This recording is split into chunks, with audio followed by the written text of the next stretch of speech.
fresh violence has erupted in the northeastern state, and that has left 9 people dead.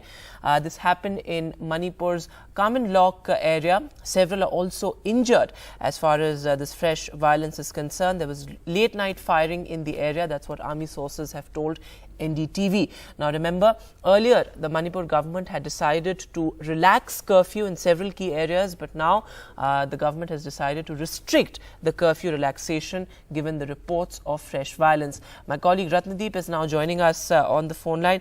Ratnadeep, talk to us about this fresh violence. Where exactly did it happen? And in a sense, this is a sort of a blow to the government's peace efforts in the northeastern state.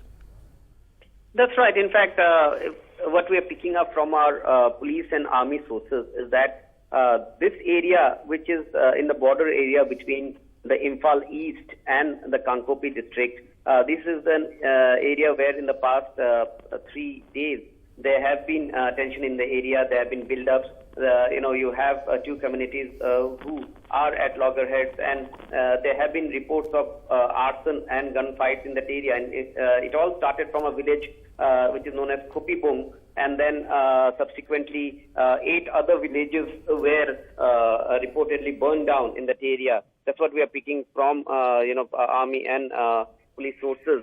And in an area, a village called Agijang and Govajang, these 2 villages, these are the areas where 9 casualties have taken place.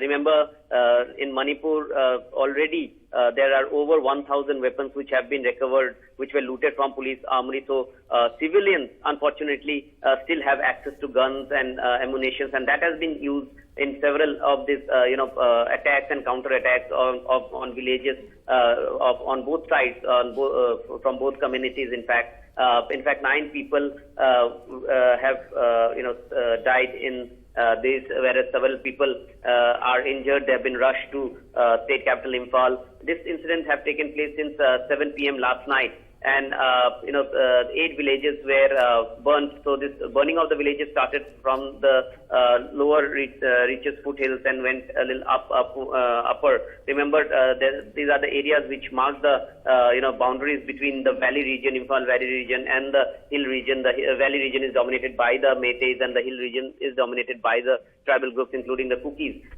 Now, as you have rightly pointed out, this fresh incident is setback for the peace initiative, given the fact that a few days back the Ministry of Home Affairs have announced the peace committee led by the governor. But even after an announcement of the peace committee, there have been hurdles, there have been challenges, like several civil society groups from both sides, particularly the Kuki groups, clearly saying that they are miffed with the inclusion of Manipur Chief Minister N. Biren Singh in the peace committee, because they have been demanding his removal. The Kukis have reiterated their demand of a separate administration. They don't want to be a part of a similar administration with the Meitei community. And even in the valley region, which is dominated by the Meiteis, powerful civil society groups like the Kokomi have kind of rejected and said that they will not be part of the peace committee. Yesterday, their convener spoke to NDTV, and he clearly said that the demand of the people in the valley region has been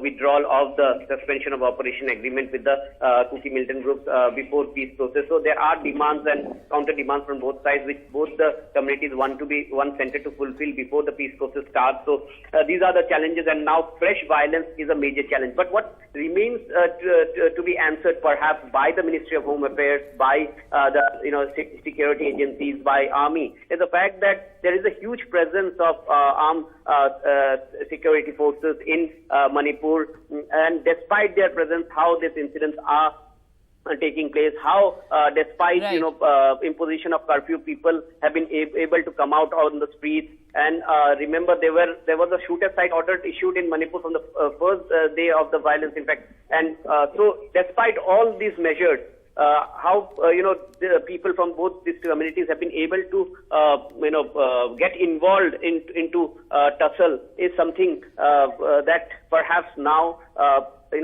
center and the security forces have to kind of look into it. These are grave concerns, but Given the fact that this violence has taken place now, the relaxation in curfew which was given has been rolled back. It has been curtailed at from 9 a.m. again in Imphal East and Imphal West. As we are playing out those visuals, you can clearly see deserted streets. So the curfew is back with loss of life. Unfortunately, 9 of them, several people are injured, and by the type of injuries that these people have received, there are chances of this death toll to increase. Right, and Rajneev, that big question is, of course, that despite presence of security forces, why are incidents of violence still taking place? And ultimately, it's the people of Manipur who have to sort of suffer, and there are a lot of people who have fled Manipur as well. So ultimately, it's the innocent civilians of Manipur who have to suffer. Thanks so much, Ratnadeep, for all those details.